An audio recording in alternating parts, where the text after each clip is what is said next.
Bom dia, pessoal.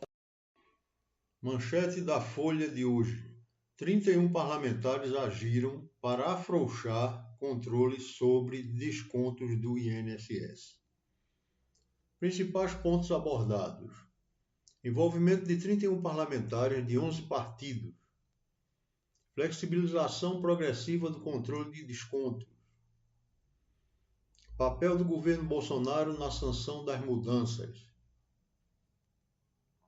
argumentos contra a revalidação anual, impacto das mudanças, aumento de fraudes bilionárias, divisão no governo Lula sobre o futuro dos descontos. Resumo da matéria.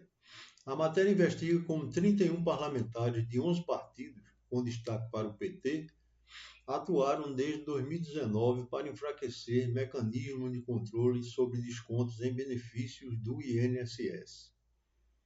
A origem do debate está em uma medida provisória, MP 871/2019, enviada por Jair Bolsonaro, que propunha a revalidação anual de autorizações para descontos feitos por associações e sindicatos. O Congresso, porém, modificou o texto, ampliando o prazo para 3 anos e, posteriormente, revogando a exigência em 2022. Todas as alterações foram sancionadas por Bolsonaro sem vetos. Os parlamentares justificaram as mudanças alegando dificuldades logísticas, como a falta de cadastro atualizado de aposentados, e defendendo a liberdade de associação, prevista na Constituição. Entidades como a COBAP, Confederação Brasileira de Aposentados, também pressionaram, argumentando que a revalidação anual inviabilizaria seu funcionamento. O relaxamento das regras, no entanto, facilitou a atuação de associações fraudulentas. Segundo o ministro da Previdência, Volney Queiroz, 11 entidades ilegais se credenciaram no INSS após o fim da revalidação, contribuindo para um esquema que pode ter desviado até 6 bilhões de reais. O governo Lula enfrenta pressão para resolver o problema. Enquanto a equipe econômica defende o fim dos descontos em folha, aliados políticos e sindicatos resistem, pois esses recursos financiam entidades após o fim do imposto sindical compulsório. A oposição, por sua vez, atribui ao governo atual a omissão no controle, enquanto petistas destacam que o esquema começou no governo anterior. A matéria ainda relata casos de parlamentares vítimas de descontos ilegais, como o deputado Paulinho da Força, do Solidariedade de São Paulo, e o senador Jaime Campos, do União de Mato Grosso, que apoiam a criação de uma CPMI para investigar as fraudes. O escândalo revela uma responsabilidade compartilhada entre legisladores de diferentes partidos e governos, com impactos diretos nos aposentados e na credibilidade do sistema previdenciário.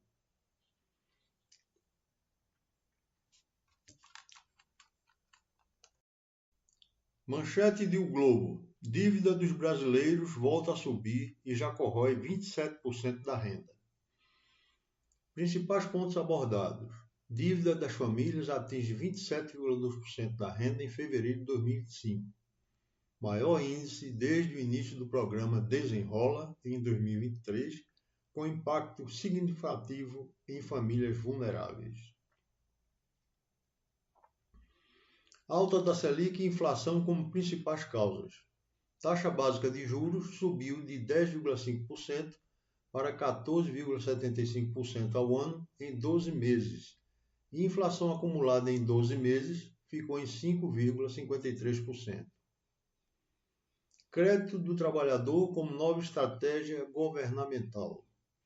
O programa oferece empréstimo consignado com juros menores para mais de 40 milhões de trabalhadores formais, visando substituir dívidas caras. Impacto desigual do endividamento. Famílias de baixa renda recorrem a modalidades de crédito mais caras, como cheque especial e rotativo do cartão, agravando a crise. Desenrola perde eficácia após fim da vigência. O programa reduziu o comprometimento de renda para 25,8% em maio de 2024, mas nova alta de dívidas e juros reverteu o cenário.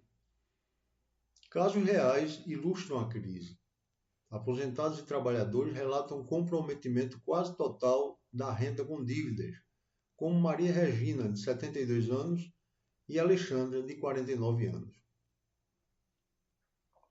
Renda cresce, mas crédito avança mais rápido.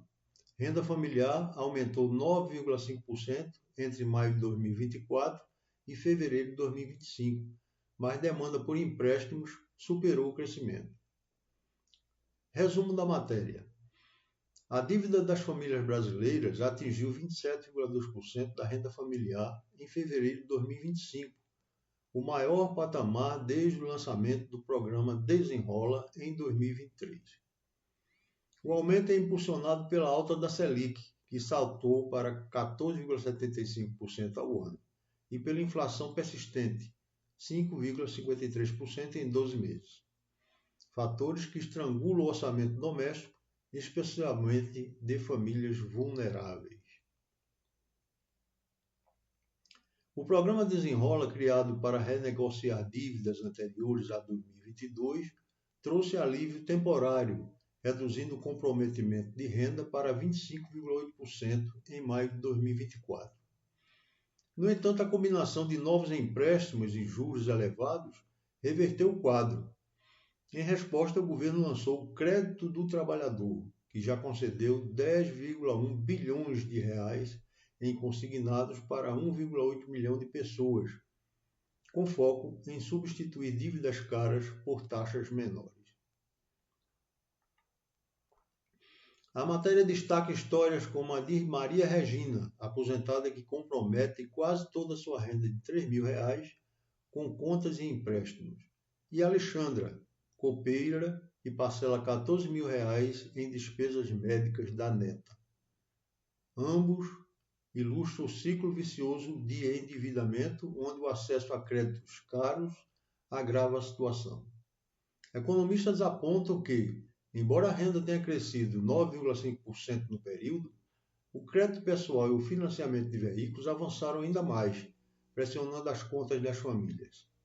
A expectativa é que o crédito do trabalhador, aliado a políticas de educação financeira, mitigue o problema, mas o cenário ainda é incerto diante das altas taxas de juros. A crise do endividamento reflete desafios estruturais, como a desigualdade no acesso a crédito e a dependência de políticas paliativas. Enquanto o governo busca soluções, milhões de brasileiros enfrentam escolhas difíceis entre pagar dívidas e cobrir necessidades básicas. Manchete do Estadão de hoje. Nordeste deve superar o Sul e ser o segundo polo em consumo no Brasil. Principais pontos abordados na matéria. Nordeste ultrapassa Sul e se torna o segundo maior polo de consumo do Brasil em 2025. Projeção de 1,515 trilhão em gastos das famílias nordestinas ante 1,509 trilhão de reais do Sul, segundo dados da consultoria IPC Maps. Fatores econômicos impulsionam o Nordeste. Fortalecimento de políticas sociais. Bolsa Família injeta 6,4 bilhões de reais por mês na região. Aumento real do salário mínimo e investimentos em energia renovável. 73 dos 76 parques eólicos do país estão no Nordeste. Impacto das chuvas no Sul e retomada do turismo no Nordeste. Enchentes históricas no Rio Grande do Sul em 2024 afetaram a economia sulista, enquanto o Nordeste registrou alta de 51% no turismo internacional em 2025. Crescimento acima da média nacional. Previsão de PIB do Nordeste em 2,2% para 2025, contra 1,9% do Brasil. E projeção de expansão anual de 3,2% até 2034, puxado por energia limpa e PAC.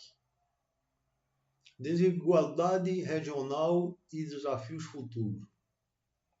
Especialistas alertam que, apesar do avanço, a região precisa melhorar produtividade e infraestrutura para sustentar o crescimento. Resumo da matéria.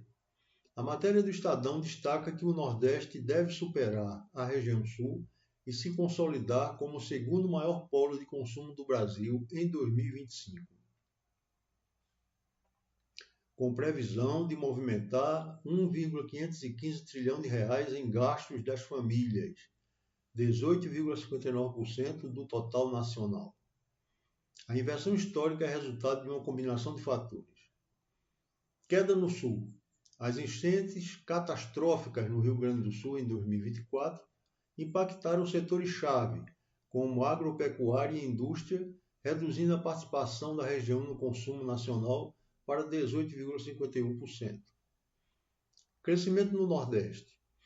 A região se beneficia de políticas redistributivas, como o Bolsa Família, que injeta 6,4 bilhões de reais mensais, do aumento do salário mínimo acima da inflação e de investimentos em energia eólica e solar, que atraíram 52 bilhões de reais em 2024. O turismo teve papel crucial. Em 2025, o Nordeste recebeu 159 mil turistas estrangeiros nos primeiros 4 meses, a alta de 51% ante 2024, impulsionado pelo câmbio favorável e campanhas de promoção internacional. O faturamento do setor na região atingiu 4,56 bilhões de reais em 2023, representando 39,6% do total nacional. Para os próximos anos, projeta-se que o Nordeste cresça 3,2% ao ano até 2034, sustentado por obras do PAC, como a Ferrovia de Integração Oeste e Leste, e expansão da matriz energética limpa. No entanto, economistas como Flávio Ataliba, da Fundação Getúlio Vargas, ressaltam que políticas de transferência de renda têm limite e que a região precisa avançar em educação, logística e inovação para evitar a dependência de ciclos econômicos passageiros. A ascensão do Nordeste reflete avanços sociais e investimentos estratégicos, mas o desafio será transformar o crescimento do consumo em desenvolvimento sustentável, reduzindo desigualdades históricas e diversificando a economia além do setor de serviços. Amanhã estaremos aqui com novas notícias para vocês. Curtam, compartilhem e se inscrevam no canal. Até amanhã!